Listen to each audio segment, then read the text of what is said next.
Okay, you can send me a list of questions off this stuff. Number 12.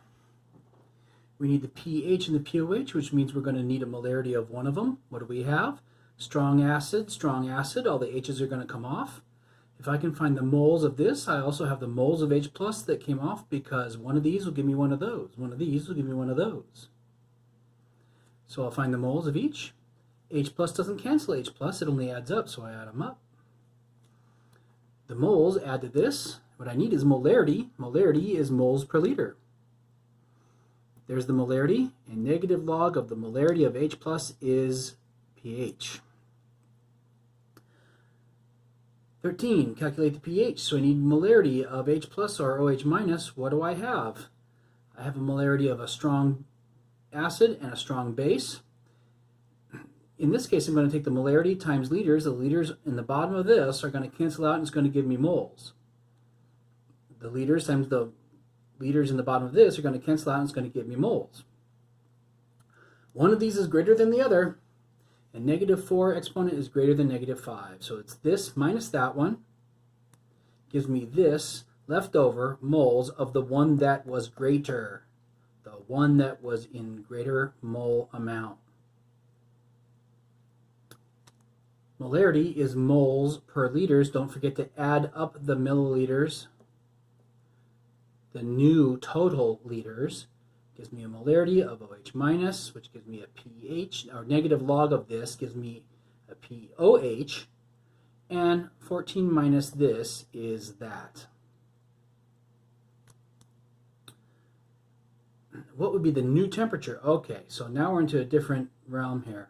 I have so many grams, that's so many moles in case I need it. I have a volume and a pressure. Oh, look, and then I have a new volume and a new pressure, so this is PV over T.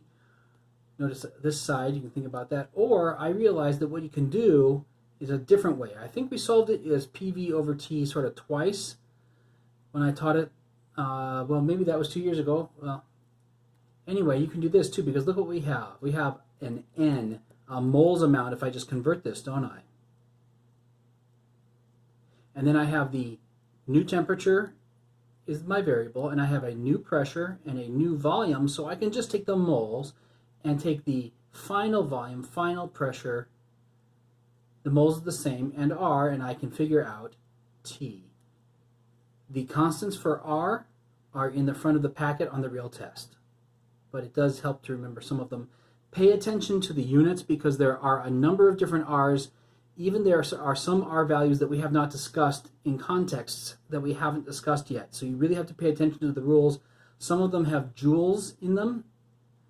You have to pay attention to the units. So if you're using units or joules, or you need joules, then get the one that has joules. That's not this one.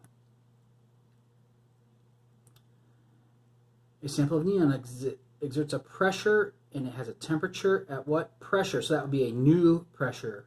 Would it have a new temperature?